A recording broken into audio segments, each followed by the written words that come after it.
अस्सलामुअलैकुम dear students, कैसे हैं। आज हम डिस्कस करने जा रहे हैं एक बहुत ही इम्पोर्टेंट टॉपिक। जैसा कि आप जानते हैं फिज़िक्स में बहुत सारे लॉज हैं। हम उन लॉज का इस्तेमाल करके अपने डिफरेंट प्रॉब्लम्स को सॉल्व करते हैं। इसी तरह उन लॉज में से एक लॉ गॉसेस लॉ है, जो कि हमने प्रीवियस वीडियो में स्टडी कर लिया था। आज मैं आपको सिखाऊंगा कि हम गॉसेस लॉ को कैसे यूज़ करते हैं अपने प्रॉब्लम्स को सॉल्व करने के लिए। हम गॉसेस लॉ की मदद से किसी चार्ज के गिर्द जो इलेक्ट्रिक फील्ड प्रोड्यूस होती है वो कैसे कैलकुलेट कर सकते हैं। तो मैं आपको ऐसी टेक्निक सिखाऊंगा जिनकी मदद से आप गॉसेस लॉ को बहुत ही आसानी से इस्तेमाल करके इलेक्ट्रिक फील्ड को कैलकुलेट कर सकते हैं। मैं ऐसी टेक्निक सिखाऊंगा जो आम तौर पर आपको बुक्स में से नहीं मिलेंगी, सो आपको इसे बड़े ही ध्यान से समझना है। सबसे पहला पॉइंट, आपके पास कोई भी जो चार्ज होता है वो चाहे जिस तरह की मर्जी शेप के ऊपर डिस्ट्रीब्यूट किया गया हो, हर चार्ज की एक इलेक्ट्रिक फील्ड होती है उसके सराउंडिंग में। बात समझिए, ये हमारा पहला पॉइंट था। दूसरा पॉइंट, आपके पास डिफरेंट चार्ज कॉन्फ़िगरेशंस हो सकती हैं। चार्ज कॉन्फ़िगरेशंस का मतलब चार्ज डिफरेंट तरह की शेप्स के ऊपर तकसीम किया गया हो सकता है। कौन कौन सी कॉन्फ़िगरेशंस हैं चार्ज की? तो चार्ज बच्चों एक लाइन के ऊपर डिस्ट्रीब्यूट किया गया हो सकता है। इसके बाद चार्ज किसी रिंग के ऊपर डिस्ट्रीब्यूट किया गया हो सकता है। इसके बाद चार्ज किसी स्फीयर के अंदर ऐसे जो है बंद किया गया हो सकता है। हम चार्ज को किसी शीट के ऊपर डिस्ट्रीब्यूट कर सकते हैं। कोई चार्ज हमारे पास पॉइंट चार्ज हो सकता है। इसके अलावा भी बहुत सारी शेप्स हैं, डिस्क के ऊपर चार्ज को डिस्ट्रीब्यूट कर सकते हैं। इस तरह बहुत सारी और भी चार्ज की कॉन्फ़िगरेशंस आपको मिलेंगी। आपको पता है जहाँ भी चार्ज होता है उसके साइडों में क्या डेवलप होती है? Electric field. तो उस इलेक्ट्रिक फील्ड को कैलकुलेट करने के लिए हम लोग पहले कूलम लॉ को यूज़ करते रहे हैं। ये जो मैंने चार्ज कॉन्फ़िगरेशंस बनाई हैं, इनकी वजह से जो इलेक्ट्रिक फील्ड प्रोड्यूस होती है उसको हम कैलकुलेट कर सकते हैं। किसकी मदद से? आंसर है कूलम लॉ को इस्तेमाल करके। लेकिन ये सारे आर्टिकल्स बीएससी में हैं। लेकिन एक जगह पे हमने भी कूलम लॉ को यूज़ करके इलेक्ट्रिक फील्ड फाइंड की है। फील्ड्स ऑफ फोर्स वाले आर्टिकल में हमारे पास पॉइंट चार्ज था। उस पॉइंट चार्ज की इलेक्ट्रिक फील्ड का फार्मूला हमने बनाया था कूलम लॉ को यूज़ करके। इस तरह इनके जो सराउंडिंग में इलेक्ट्रिक फील्ड है उसको भी हम फाइंड कर सकते हैं कूलम लॉ को इस्तेमाल करके, लेकिन ये आपके सिलेबस में नहीं है। इसके बाद यही जो चार्ज कॉन्फ़िगरेशंस हैं, इनके गिर्द जो इलेक्ट्रिक फील्ड होती है उसको हम गॉसेस लॉ की मदद से भी फाइंड कर सकते हैं। तो आप क्वेश्चन पूछेंगे, सर अगर कूलम लॉ से फाइंड कर सकते हैं तो गॉसेस लॉ क्यों? तो बेटा कूलम लॉ से फाइंड करना थोड़ा इसको मुश्किल होता है। अगर हम गॉसेस लॉ की मदद से फाइंड करें तो हमारे लिए बहुत ही आसान हो जाता है। इसलिए हम गॉसेस लॉ को इस्तेमाल करके इन चार्जेस की वजह से जो इलेक्ट्रिक फील्ड प्रोड्यूस होती है उसको कैलकुलेट करेंगे। लेकिन एक बात याद रखिएगा कि गॉसेस लॉ से हम इलेक्ट्रिक फील्ड बहुत आसानी से फाइंड कर सकते हैं, लेकिन अगर इलेक्ट्रिक फील्ड की एक ख़ास सिमेट्री हो, ठीक है, अगर इलेक्ट्रिक फील्ड की एक ख़ास सिमेट्री नहीं है तो गॉसेस लॉ की मदद से इलेक्ट्रिक फील्ड फाइंड करना कूलम लॉ से भी ज़्यादा टफ हो जाता है। सो हम अपने सिलेबस में ऐसी कॉन्फ़िगरेशंस का चुनाव करेंगे, ऐसी इलेक्ट्रिक फील्ड होगी जिसको हम गॉसेस लॉ की मदद से बहुत ही आसानी से कैलकुलेट कर पाएंगे। इतनी इन्फॉर्मेशन तो मिल गई कि गॉसेस लॉ की मदद से हम किसी चार्ज कॉन्फ़िगरेशन की वजह से पैदा होने वाली इलेक्ट्रिक फील्ड को फाइंड कर सकते हैं। लेकिन अगला सवाल है कि कैसे? तो इसके लिए आपको पता होना चाहिए ये क्या चीज़ है। तो आंसर है ये गॉसेस लॉ है। गॉसेस लॉ किसके बारे में है? गॉसेस लॉ फ्लक्स के बारे में है। कौन सा फ्लक्स? वो फ्लक्स जो किसी क्लोज सरफेस से गुज़र रहा है। तो किसी भी क्लोज सरफेस से जो फ्लक्स गुज़रता है वो बराबर होता है चार्ज बटा एप्सिलॉन नॉट। चार्ज क्या है? ये वो चार्ज होता है जो उस क्लोज सरफेस के अंदर बंद होता है, और ये चीज़ का तल्लक मीडियम की नेचर से होता है। तो इस तरह हम चार्ज पुट करके, इसकी वैल्यू पुट करके उस क्लोज सरफेस से गुजरने वाला फ्लक्स फाइंड कर सकते हैं। इसका मतलब जो गॉसेस लॉ है ये किस पे अप्लाई होता है? तो आंसर है ये क्लोज सरफेस पे अप्लाई होता है। तो इसका मतलब अगर गॉसेस लॉ की आपने कोई भी एप्लीकेशन करनी है या गाज़ा लॉ को अप्लाई करना है तो वहाँ पर क्लोज सरफेस का होना बहुत ही ज़रूरी है। अगर क्लोज सरफेस नहीं है तो फिर ये गाज़ा का लॉ अप्लाई नहीं हो सकता। अब नेक्स्ट क्वेश्चन है कि क्लोज सरफेस कैसी लेनी चाहिए। तो आंसर है क्लोज सरफेस बहुत सारी शेप्स की हो सकती हैं। क्लोज सरफेस बॉक्स की फॉर्म में हो सकती है, इरेगुलर हो सकती है, स्फीयर हो सकती है, सिलिंड्रिकल हो सकती है, कई शेप्स हो सकती हैं जो हर तरफ से क्लोज हो, उसको हम क्या बोलते हैं, क्लोज सरफेस। लेकिन सर यहाँ पे जब हम गाज़ा लॉ को इस्तेमाल करेंगे किसी पॉइंट पर इलेक्ट्रिक फील्ड फाइंड करने के लिए, तो क्या वहाँ पर कोई भी क्लोज सरफेस इमेजिन कर लें? आंसर है नहीं। गाज़ा लॉ हर क्लोज सरफेस के लिए वैलिड है, लेकिन जब आप इसको किसी चार्ज कन्फिग्रेशन की वजह से पैदा होने वाली जो इलेक्ट्रिक फील्ड है किसी पॉइंट पर उस इलेक्ट्रिक फील्ड को फाइंड करने के लिए इस्तेमाल करेंगे, तो तब आप वहाँ पर जो मन में आए वो क्लोज सरफेस नहीं अप्लाई कर सकते। तो फिर इस तरह ये भी हो सकता है कि गाज़ा लॉ की मदद से जो आप इलेक्ट्रिक फील्ड फाइंड कर रहे हैं आपके लिए एक अज़ाब बन जाए, आपके लिए वो इतना मुश्किल हो जाए कि आप दुआ करें, या अल्लाह पाक हम कूलम लॉ से ही कैलकुलेट करना पसंद करेंगे। सो अगर आप चाहते हैं कि गाज़ा लॉ की मदद से हम किसी पॉइंट पर इलेक्ट्रिक फील्ड को बआसानी कैलकुलेट कर लें, तो बेटा आपको चंद टेक्निक सीखनी है। आपको पता होना चाहिए कि किस तरह की क्लोज सरफेस इमेजिन करनी है। कोई ऐसी क्लोज सरफेस का चुनाव करना है आपको जिससे आप जो वहाँ पे इलेक्ट्रिक फील्ड है बआसानी से कैलकुलेट कर सकें। तो सर हमें कैसे पता चलेगा? तो बेटा मैं आपको वो टेक्निक सिखाऊंगा कि आपको किस तरह की क्लोज सरफेस इमेजिन करना है। करनी क्लोज ही है, लेकिन क्लोज की तो बहुत सारी शेप्स हैं, तो कौन सी सूटेबल है वो मैं आपको सिखाऊंगा आज। और यहाँ पर जो हम क्लोज सरफेस इमेजिन करेंगे गाज़ा लॉ को अप्लाई करने के लिए, क्योंकि गाज़ा लॉ बिना क्लोज सरफेस के अप्लाई नहीं होता, ये क्लोज सरफेस के लिए ही फार्मूला होता है ना ये फ्लक्स का। तो फिर वो जो क्लोज सरफेस आप वहाँ पे इमेजिन करेंगे एक, वो क्लोज सरफेस को गाशियन सरफेस भी कहते हैं या गाज़ियन सरफेस भी कह सकते हैं। तो किस तरह की क्लोज सरफेस इमेजिन करें कि गाज़ा लॉ को अप्लाई करना हमारे लिए बहुत ही आसान हो जाए। इससे पहले आप दो चीज़ें सीख लें। पहली चीज़ ये कि आपके पास ये एक सिलेंड्रिकल सरफेस है, ये एक क्यूबिकल सरफेस है यानी बॉक्स की फॉर्म में, और ये आपके पास है एक स्फेरिकल सरफेस है। ये सिलेंड्रिकल सरफेस जो है फर्दर 3 सरफेसेस से मिलके बनी है। ये देखिए, ये सिलेंड्रिकल सरफेस में एक ये सरफेस है फ्लैट सरफेस, एक ये है फ्लैट सरफेस, और एक ये है कर्व्ड सरफेस। बात समझिए। तो ये सिलेंड्रिकल सरफेस 3 फर्दर सब सरफेसेस से मिलके बनी हुई है। अगर हम बात करें इस बॉक्स की, तो जो बॉक्स है वो फर्दर कितनी सब सरफेस से मिलके बना होता है? तो आंसर है कि ये बॉक्स है, ये फर्दर 1 2 3 4 5 6, तो ये बॉक्स की जो सरफेस है फर्दर 6 सब सरफेसेस से मिलके बनी हुई है। अगर हम बात करें स्फीयर की, तो ये स्फीयर एक ही सरफेस से मिलके बनी हुई है, इसमें हम इनकी तरह फर्दर सब सरफेसेस नहीं बना सकते। अब एक और चीज़ आपको समझनी है, थीटा क्या चीज़ है। तो आपको पता है थीटा हमने फ्लक्स के इस फार्मूले में डिफाइन किया था, theta is the angle between vector area और इलेक्ट्रिक फील्ड। तो अब हम आते हैं अपनी असल बात पे कि कैसी क्लोज सरफेस होनी चाहिए। तो आंसर है ऐसी क्लोज सरफेस होनी चाहिए कि इलेक्ट्रिक फील्ड की और थीटे की क्या होनी चाहिए, सिमिट्री एग्जिस्ट करनी चाहिए। अगर वहाँ पे ये चीज़ एग्जिस्ट करेगी तो आपके लिए गाज़ा लॉ को अप्लाई करना बहुत ही आसान हो जाएगा, आप मुश्किल में नहीं पड़ेंगे। अदरवाइज़ आप फिर कहेंगे हमें कूलम लॉ सिखा दो, हम उसी से कैलकुलेट कर लेंगे, हमें गाज़ा लॉ से इलेक्ट्रिक फील्ड को कैलकुलेट नहीं करना। तो मैं आपको ऐसी टेक्निक सब सिखाने जा रहा हूँ कि उनकी मदद से आपके लिए गाज़ा लॉ का अप्लाई करना बहुत ही ईजी हो जाएगा।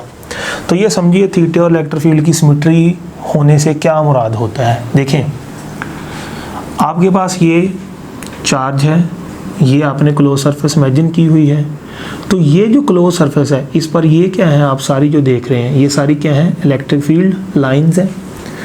तो जो भी आपने क्लोज सरफेस इमेजिन करनी है वो ऐसी सरफेस होनी चाहिए कि उसके अंदर जितनी भी सब सरफेसेस हैं, हर सब सरफेस पर उसके हर पॉइंट पर इलेक्ट्रिक फील्ड की वैल्यू क्या होनी चाहिए, सिमेट्रिक, मतलब सेम होनी चाहिए। फॉर एग्जांपल आपके पास ये एक क्लोज सरफेस है, इसके अंदर जितनी भी सब सरफेस है, फॉर एग्जांपल ये एक सब सरफेस है, इस सब सरफेस के ऊपर हर पॉइंट पर इलेक्ट्रिक फील्ड की वैल्यू क्या होनी चाहिए, सेम। ये नहीं कि यहाँ इलेक्ट्रिक फील्ड 30 है, यहाँ पे 50 हो, यहाँ पे 70 हो, नहीं। अगर यहाँ 50 है तो पूरी पे 50 होनी चाहिए। अगर इस सब सरफेस पे यहाँ पे 0 है तो पूरी पे 0 होनी चाहिए। अगर यहाँ पे 50 है तो पूरी पे 50 होनी चाहिए। अगर यहाँ पे 0 है तो पूरी पे 0 होनी चाहिए। बात समझ गए? जो आपने क्लोज सरफेस इमेजिन करनी है वो ऐसी क्लोज सरफेस होनी चाहिए कि उसकी हर सब सरफेस पर पहुँचने वाली इलेक्ट्रिक फील्ड उसकी पूरी सब सरफेस पर एक जैसी होनी चाहिए, यानी सिमेट्रिक होनी चाहिए। बात समझ गए? दूसरा point, theta angle should same at each सब सरफेस। जैसे हर सब सरफेस पर इलेक्ट्रिक फील्ड सेम होनी चाहिए, इसी तरह हर सब सरफेस पर जो एंगल है, एंगल आपको पता ना इलेक्ट्रिक फील्ड और वेक्टर एरिया के दरमियान होता है, वो भी हर सब सरफेस पर सेम होना चाहिए। अगर इस सब सरफेस पर इलेक्ट्रिक फील्ड और वेक्टर एरिया के दरमियान एंगल 30 है तो इस पूरी सब सरफेस पर 30 होना चाहिए। अगर यहाँ पे इस सरफेस के किसी पॉइंट पर इलेक्ट्रिक फील्ड और वेक्टर एरिया के दरमियान एंगल 90 है तो पूरी सब सरफेस पर वो 90 होना चाहिए। अगर यहाँ पर इलेक्ट्रिक फील्ड और वेक्टर एरिया के दरमियान एंगल 90 है तो पूरी सब सरफेस पर 90 होना चाहिए। बात समझिए? तो क्या सिखाया मैंने आपको, ऐसी क्लोज सरफेस इमेजिन करनी है कि उसकी हर सब सरफेस पर आप किसी भी पॉइंट पे चेक करें तो उसकी हर सब सरफेस पर इलेक्ट्रिक फील्ड एक जैसी मिलनी चाहिए और एंगल भी इस पूरी सब सरफेस पर एक जैसा मिलना चाहिए। तो इसको बोलते हैं सिमेट्री ऑफ थीटा एंड ई। अब तीसरा पॉइंट, इस तरह की क्लोज सरफेस इमेजिन करें कि वहाँ जो एंगल बनना है वो एंगल 0 हो, 90 हो या 180 हो। अगर ये एंगल्स होंगे तो आपके लिए कैलकुलेशन आसान हो जाएगी। अगर इसके अलावा कोई एंगल एग्जिस्ट करेंगे तो आपके लिए मुश्किल हो जाएगा। चौथा पॉइंट, जो आपने क्लोज सरफेस इमेजिन करनी है वहाँ पर इलेक्ट्रिक फील्ड फाइंड करने के लिए, गाजला अप्लाई करने के लिए, जिस पॉइंट पर आपने इलेक्ट्रिक फील्ड फाइंड करनी है ना, जो आपने क्लोज सरफेस इमेजिन की है वो पॉइंट उस क्लोज सरफेस के ऊपर लाई करना चाहिए या वो क्लोज सरफेस उस पॉइंट में से पास होनी चाहिए। बात समझिए? जैसे आपके पास फॉर एग्जांपल यहाँ पे एक पॉजिटिव पॉइंट चार्ज है, इसके गिर्द आपको पता है इलेक्ट्रिक फील्ड पैदा होती है, तो यहाँ पे एक पॉइंट है, आप इस पॉइंट पर क्या फाइंड करना चाहते हैं, इलेक्ट्रिक फील्ड, तो इसके गिर्द क्या इमेजिन करेंगे, क्लोज सरफेस। तो क्लोज सरफेस इस हिसाब से इमेजिन करनी है कि ये पॉइंट उस क्लोज सरफेस के ऊपर लाई करना चाहिए। कई कहते हैं अंदर होना चाहिए, नहीं, कई कहते हैं ऊपर होना चाहिए, नहीं, ये पॉइंट जो क्लोज सरफेस इमेजिन करनी है उसके ऊपर लाई करना चाहिए। समझ गए? तो ये जो मैंने 4 पॉइंट्स आपको बताए, इन 4 पॉइंट्स को जहन में रख कर अगर आप क्लोज सरफेस इमेजिन करेंगे तो आपके लिए गाजर लॉ का अप्लाई करना बहुत ही आसान हो जाएगा।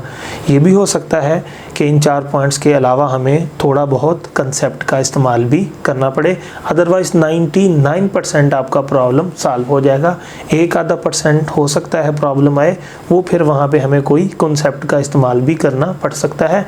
लेकिन आपके सिलेबस में जो भी है, इन्हीं 4 पॉइंट्स को आप जहन में रखकर जो भी सरफेस इमेजिन करेंगे तो आपका प्रॉब्लम जो है वो सॉल्व हो जाएगा। अब मैं आपको ये इलेक्ट्रिक फील्ड और थीटा की जो सिमेट्री है इसकी एग्जांपल देता हूँ। फॉर एग्जांपल आपके पास ये एक पॉइंट चार्ज है, ठीक है।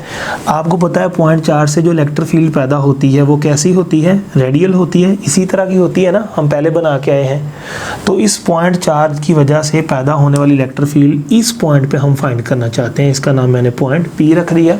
तो गाजर लॉ की मदद से फाइंड करने के लिए हमें यहाँ पे क्या इमेजिन करना पड़ेगी, क्लोज सरफेस।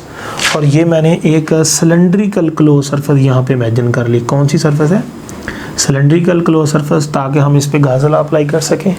और ये पॉइंट इसको छू के गुजर रहा है। क्या ये सरफेस इन 4 पॉइंट्स पे पूरा उतर रही है, देख के बताओ। तो मैंने आपको बताया था इसकी हर जो सब सरफेस है उस पर सिमेट्री होनी चाहिए। तो इसकी कितनी सब सरफेस हैं, तो आंसर है हमारे पास जो सिलेंडर होता है, सिलेंडर की 3 सब सरफेस हैं, 1, 2 और तीसरी ये कर्व्ड। तो देखिए इस वाले एंड पे अगर हम देखें तो यहाँ पर इलेक्ट्रिक फील्ड किधर है, ऊपर को, और यहाँ पे जो वेक्टर एरिया ये भी किधर है, ऊपर को। यहाँ पे एंगल कितना है, 0। इसी सब सरफेस पे आप यहाँ पे जाके देखें इलेक्ट्रिक फील्ड इधर को है लेकिन वेक्टर एरिया इधर को है, तो यहाँ पे एंगल क्या है, फॉर एग्जांपल एंगल 30 है। तो आपने क्या देखा है, इसी सब सरफेस पर इस जगह पे एंगल कितना है, 0 इलेक्ट्रिक फील्ड और वेक्टर एरिया के दरमियान, और इसी सरफेस पर, इसी सब सरफेस पर इस जगह पर जाके इस पॉइंट पे इलेक्ट्रिक फील्ड इधर को है, वेक्टर एरिया इधर को, और यहाँ पे एंगल 30 है। तो ये 30 है, ये 0 है, तो यहाँ पे एंगल की सिमेट्री नहीं है। एक और चीज़ यहाँ पे देखिए, ये जो आपके पास सरफेस है, ये जो आप देख रहे हैं, यहाँ पे देखें, ये इलेक्ट्रिक फील्ड इधर को है, वेक्टर एरिया इधर को, एंगल कितना है, 70। यहाँ पे देखिए वेक्टर एरिया इधर को है, इलेक्ट्रिक फील्ड इधर को, एंगल कितना है, 40। यहाँ पे देखिए इलेक्ट्रिक फील्ड इधर को है, वेक्टर एरिया भी इधर को है, एंगल कितना है, 0। तो आपने देखा ये जो कर्व्ड सरफेस है, इस पर यहाँ पे एंगल 0 है, यहाँ पे एंगल 40 है, यहाँ पे एंगल 70 है। तो एक ही सब सरफेस पर डिफरेंट पॉइंट पे डिफरेंट एंगल बन रहा है, तो यहाँ पे एंगल की सिमेट्री नहीं है। लिहाजा अगर आपके पास पॉइंट चार्ज हो, उस पर अगर आपने गाजल अप्लाई करना है, तो इसके गिर्द आप सिलेंड्रिकल शेप की क्लोज सरफेस इमेजिन नहीं कर सकते, क्योंकि वो सरफेस इन 4 पॉइंट्स पे पूरा उतर नहीं रही और आपके लिए कैलकुलेशन बहुत ही मुश्किल हो जाएगी। नेक्स्ट, तो फिर सर इसके लिए कौन सी सूटेबल है? तो बेटा अगर आपके पास ये पॉइंट चार्ज है, आपको इस पॉइंट पे अगर इलेक्ट्रिक फील्ड फाइंड करनी है, इस पॉइंट पे, ठीक है, ये पॉइंट P है, तो आप इसके गिर्द सिलेंड्रिकल इमेजिन करेंगे तो ये 4 पॉइंट पे पूरा नहीं उतर रही।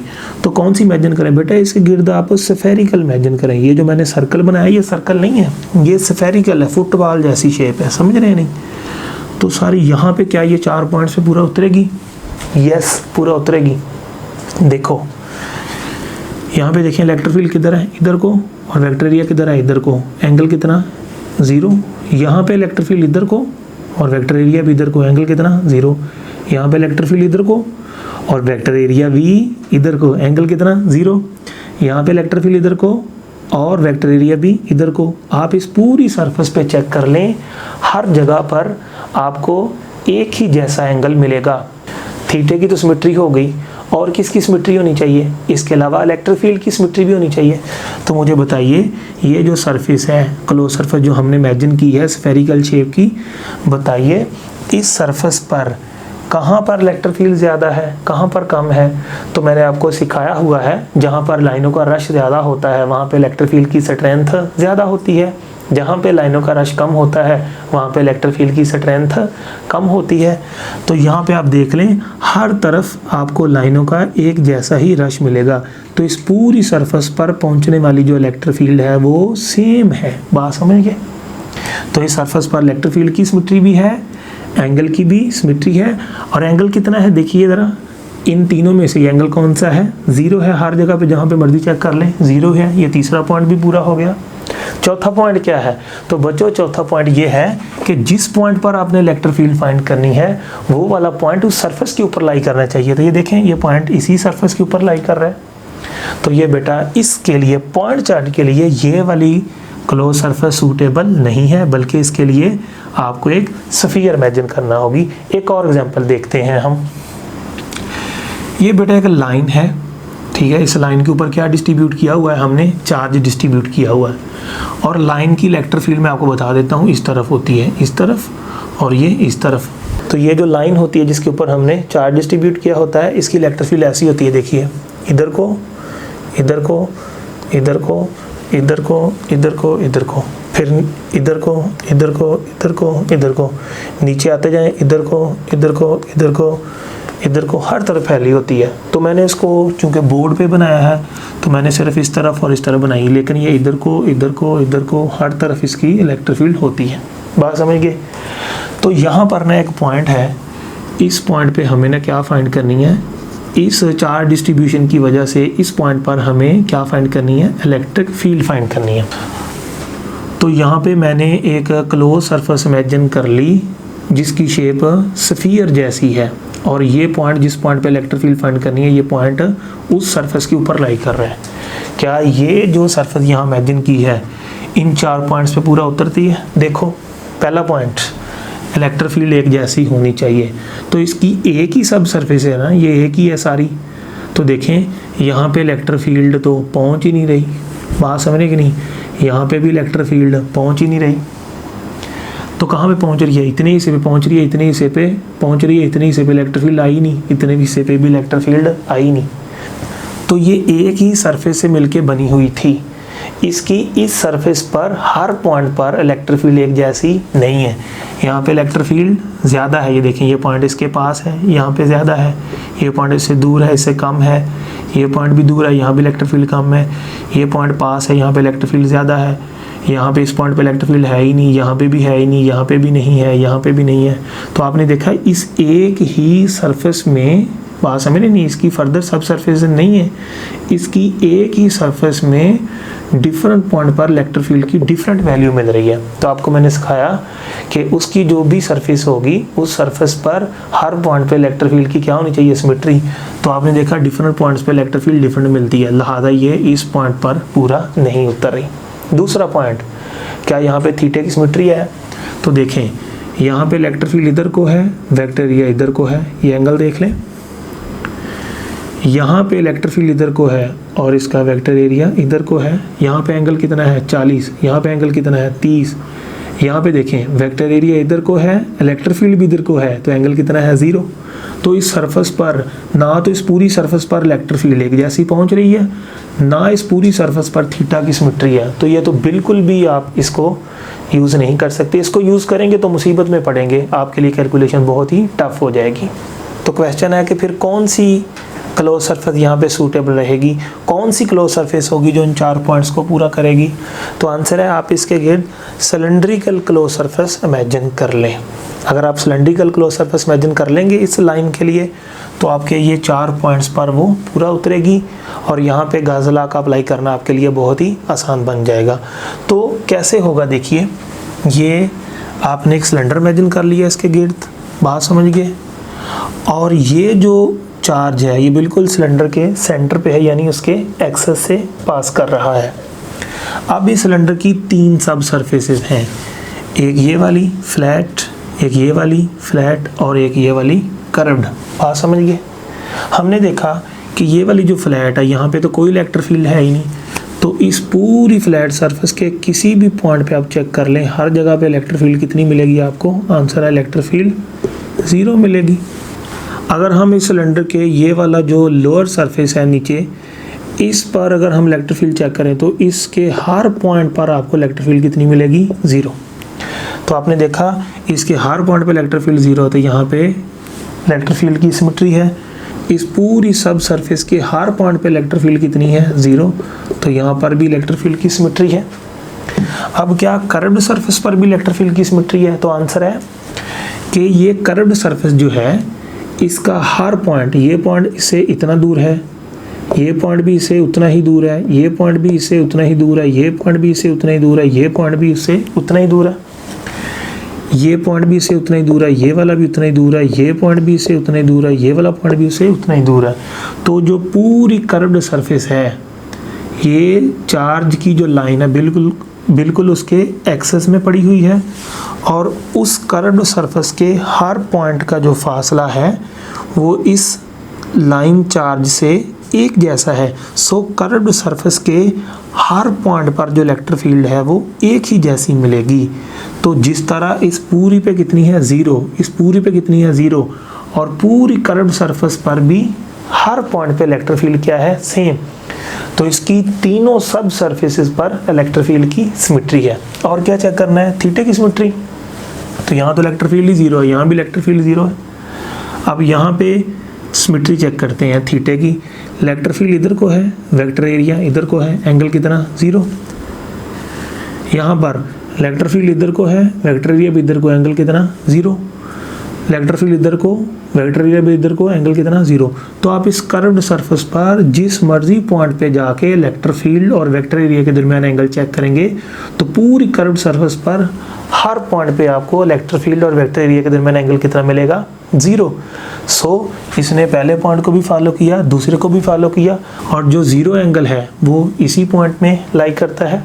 इसके बाद जिस पॉइंट पे इलेक्ट्रिक फील्ड फाइंड करनी है वो पॉइंट इसी क्लोज सरफेस पे लाई करता है। फॉर एग्जांपल इस पॉइंट पे इलेक्ट्रिक फील्ड फाइंड करनी है तो ये पॉइंट इसी क्लोज सरफेस के ऊपर लाई कर रहा है। तो ये वाली जो सिलेंड्रिकल क्लोज सरफेस है, इस लाइन चार्ज डिस्ट्रीब्यूशन के लिए बिल्कुल सूटेबल है। अगर आपने लाइन चार्ज डिस्ट्रीब्यूशन की वजह से इलेक्ट्रिक फील्ड फाइंड करनी है, आपने उस पर गाजल अप्लाई करना है, तो आपके लिए कौन सी सूटेबल क्लोज सरफेस है? आंसर है इसके लिए सिलेंड्रिकल क्लोज सरफेस है, जो इन 4 पॉइंट्स को फुलफिल करती है। बात समझ गए? तो ये वो पॉइंट्स मैंने बताए जिनको आप ज़हन में रख के क्लोज सरफेस इमेजिन करेंगे और गाजल आपको आसानी से अप्लाई होता हुआ नज़र आएगा। उसकी मदद से आप इलेक्ट्रिक फील्ड को बआसानी कैलकुलेट कर पाएंगे। तो ये मैंने आपको सिखाया कि जो क्लोज सरफेस इमेजिन करते हैं उसकी क्या क्या स्पेशलिटीज़ होनी चाहिए, कौन सी क्लोज सरफेस जो है वो सबसे ज़्यादा सूटेबल रहती है, जिसकी मदद से हम गाजल लॉ को बआसानी अप्लाई कर सकते हैं। इसके बाद भी आपको कुछ पॉइंट सीखना है। सबसे पहला पॉइंट वो ये है कि जिस पॉइंट पर भी आपने इलेक्ट्रिक फील्ड फाइंड करनी है, वो वाला पॉइंट जो आपने क्लोज सरफेस इमेजिन की है उसके ऊपर लाई करना चाहिए उस क्लोज सरफेस के। ये मैंने आपको पहले बता दिया। दूसरा पॉइंट वो ये है कि आपने उस पूरी क्लोज सरफेस पर फ्लक्स कैलकुलेट करना है। किसकी मदद से? आंसर है आपने पूरी क्लोज सरफेस पर जो फ्लक्स कैलकुलेट करना है वो फ्लक्स के जनरल फार्मूला की मदद से।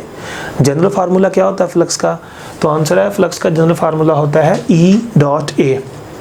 फॉर एग्जांपल ये क्लोज सरफेस है, आप इस पूरी क्लोज सरफेस पर इस फार्मूला से फ्लक्स कैलकुलेट करना चाहते हैं तो कैसे करेंगे? आप इस फार्मूला को इस सब सरफेस पे अप्लाई करें, इस पे, इस पे, इस पे, इस पे और इस पे, इसकी तमाम सब सरफेसेस पर इसको अप्लाई कर देंगे। हर एक से आप आंसर कैलकुलेट कर लेंगे। अब तमाम E.A को आपने क्या कर देना है? सम कर देना है। तो इस पूरी क्लोज सरफेस का फ्लक्स आ जाएगा आपके पास। किसकी मदद से? जनरल फार्मूला की मदद से। तो ये 3 पॉइंट हो गए आपके पास। चौथा पॉइंट, आपने फिर फ्लक्स कैलकुलेट करना है। तो सारा भी तो किया है, एक दफ़ा फिर करना है, लेकिन अब जो आपने फ्लक्स कैलकुलेट करना है वो इस फार्मूला से नहीं, बल्कि उस फार्मूला से जो बना ही क्लोज सरफेस के लिए है। तो कौन सा फार्मूला है जो क्लोज सरफेस के लिए बना है? तो आंसर है ये वाला है वो फार्मूला जो क्लोज सरफेस के लिए बना हुआ है। तो एक दफ़ा जनरल से कैलकुलेट हो गया, दूसरी दफ़ा इस फार्मूला से यानी गाजल लॉ से कैलकुलेट हो गया। तो ये आपके 4 पॉइंट हो गए। 5वां पॉइंट, जब आपने गाजल लॉ अप्लाई करके फ्लक्स कैलकुलेट कर लिए, ये फार्मूला है, ये अप्लाई कर दिया आपने, तो इस फार्मूला के अंदर ये चीज़ आती है, आपको पता है चार्ज क्यू। ये वो चार्ज होता है जो उस क्लोज सरफेस के अंदर बंद हो। तो 5वां पॉइंट ये है कि इस चार्ज की आपने वैल्यू पुट कर देनी है। ये 5 पॉइंट कंप्लीट हो गए। 6वां पॉइंट क्या है? देखिए यहाँ पर जब आपने E.A अप्लाई करके पूरी क्लोज सरफेस का फ्लक्स कैलकुलेट कर लिया, उसको सम कर लिया, ये इक्वेशन ए बन गई। जब आपने गाजल लॉ अप्लाई कर लिया, चार्ज की वैल्यू पुट कर दी, तो इक्वेशन बी बन गई। तो अब तक आपने फ्लक्स कैलकुलेट कर लिया है, एक तो जनरल फार्मूला की मदद से और एक आपने फ्लक्स कैलकुलेट कर लिया है गाजल लॉ की मदद से। अब आपने क्या करना है?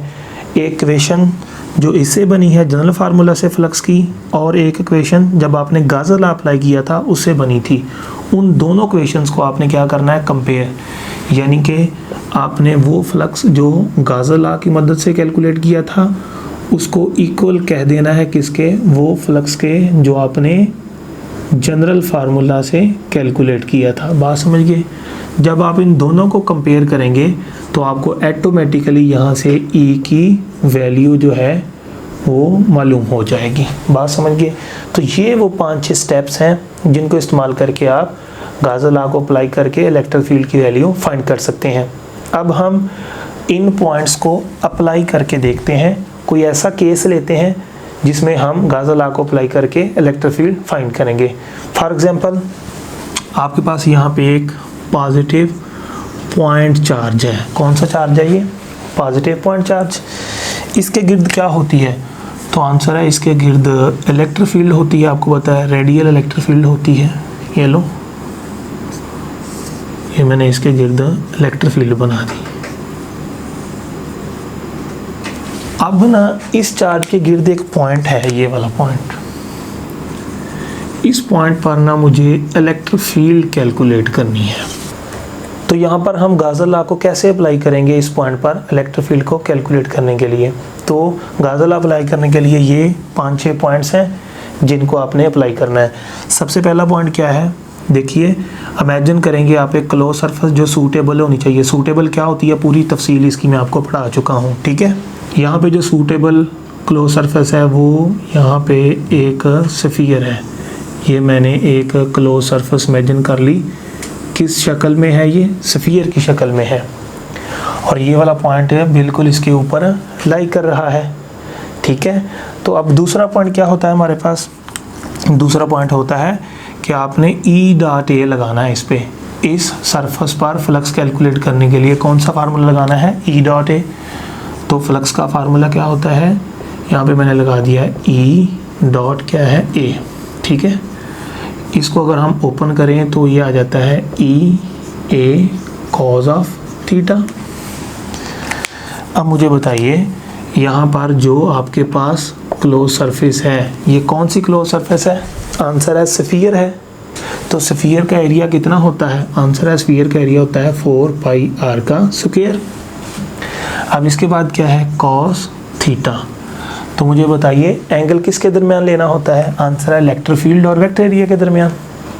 तो ये जो क्लोज सरफेस है जिस पे आपने ये फ्लक्स का फार्मूला लगाया है, इसका एरिया तो पुट कर दिया हमने। अब यहाँ पे एंगल देखें ज़रा, इलेक्ट्रिक फील्ड के दरमियान और वेक्टर एरिया के दरमियान। तो यहाँ पे इलेक्ट्रिक फील्ड इधर है, वेक्टर एरिया भी इधर है, यहाँ पे इलेक्ट्रिक फील्ड इधर है, वेक्टर एरिया भी इधर है, यहाँ पे इलेक्ट्रिक फील्ड इधर है, वेक्टर एरिया भी इधर है। आप पूरी सरफेस पर जहाँ मर्जी चेक कर लें, इलेक्ट्रिक फील्ड और वेक्टर एरिया के दरमियान एंगल कितना है, आंसर है 0। तो यहाँ पे क्या पुट हो जाएगा, cos 0। तो क्या आ जाएगा हमारे पास, फ्लक्स जो हम जनरल फार्मूला से कैलकुलेट कर रहे हैं, ये आ जाएगा 4πr का स्क्वायर इंटू E cos 0 कितना होता है, 1 होता है। बात समझिए। इसके बाद इसको मैं ऐसे लिख सकता हूँ 4πr का स्क्वायर इंटू क्या है E, इसको आपने क्या कह देना है, इक्वेशन A। तो ये हमने क्या किया, इमेजिन कर ली जो सूटेबल सरफेस थी, हमने जनरल फार्मूला का अप्लाई करके फ्लक्स कैलकुलेट कर लिया। तीसरा पॉइंट क्या होता है, तीसरा पॉइंट ये है कि पूरी सरफेस के अंदर जितनी सब सरफेस है सब पे अप्लाई करना है। तो इसके अंदर तो सब सरफेस नहीं है, ये एक ही सरफेस है, मैंने पूरी सरफेस पे ये इकट्ठा ही अप्लाई कर दिया, ये पूरी सरफेस का इकट्ठा ही एरिया पुट कर दिया, ये फार्मूला जो जनरल है पूरी सरफेस पे अप्लाई कर दिया। यहाँ पे अप्लाई गाज़ा लॉ। तो गाज़ा लॉ क्या होता है मुझे बताओ, गाज़ा लॉ होता है flux is equal to q over क्या होता है, एप्सिलॉन नॉट। अब इसके बाद अगला पॉइंट क्या होता है, गाज़ा लॉ में जो चार्ज होता है उसकी वैल्यू पुट करो, पुट वैल्यू ऑफ चार्ज। अब मुझे बताइए इसके अंदर जो चार्ज है इसकी वैल्यू क्यू है, इस चार्ज की वैल्यू कितनी है, क्यू। तो ये कितना आ जाएगा, Q over epsilon not. Flux कितना आ गया गाज़ा लॉ से, क्यू ओवर एप्सिलॉन नॉट। इस क्वेश्चन को क्या कह देना है, बी। ये जनरल फार्मूला से फ्लक्स कैलकुलेट किया, ए कह दिया, गाज़ा लॉ से फ्लक्स कैलकुलेट किया, इस क्वेश्चन को बी कह दिया। अब इसके बाद क्या पॉइंट होता है, दोनों फ्लक्सेस को कंपेयर करना, ये साइड के बराबर, तो ये साइड इस साइड के बराबर।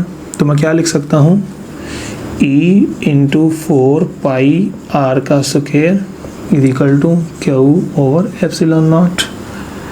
यहाँ से आप E को सेपरेट कर सकते हैं, E is equal to 1 over 4π epsilon naught, यहाँ क्या है क्यू, ये आर किधर चला गया, बटे में आ गया आर स्क्वायर। ये लो जी इलेक्ट्रिक फील्ड का फार्मूला आपके सामने। ये वो पॉइंट था जहाँ पे इलेक्ट्रिक फील्ड फाइंड करनी थी। तो इस पॉइंट पर इलेक्ट्रिक फील्ड फाइंड करने के लिए हमने इन स्टेप्स को फॉलो किया और at the end electric field find कर ली। तो ये हमारे पास इलेक्ट्रिक फील्ड आ गई इस पॉइंट पर, ये पॉइंट का यहाँ से फासला आर है, ठीक है। तो ये फार्मूला आ गया इलेक्ट्रिक फील्ड का फॉर द पॉइंट चार्ज। तो हमने for the point charge electric field का फार्मूला कूलम लॉ से भी निकाला था, तो वो भी यही आया था। अब हमने कहाँ से निकाला है, अब हमने गाज़ा लॉ अप्लाई करके निकाला है। तो जो फार्मूला इलेक्ट्रिक फील्ड का पॉइंट चार्ज के लिए कूलम लॉ से आया था, जो हम पढ़ चुके हैं, तो गाज़ा लॉ की मदद से भी पॉइंट चार्ज की जो इलेक्ट्रिक फील्ड है वही फार्मूला आपको मिलता है। ये आपके सिलेबस में नहीं है, लेकिन इन पॉइंट्स की प्रैक्टिस के लिए मैंने आपको ये सारा करवाया है। बात समझ गए। अब फर्दर आपको 2 केस पढ़ने हैं, उसमें भी हम ऐसा ही करेंगे।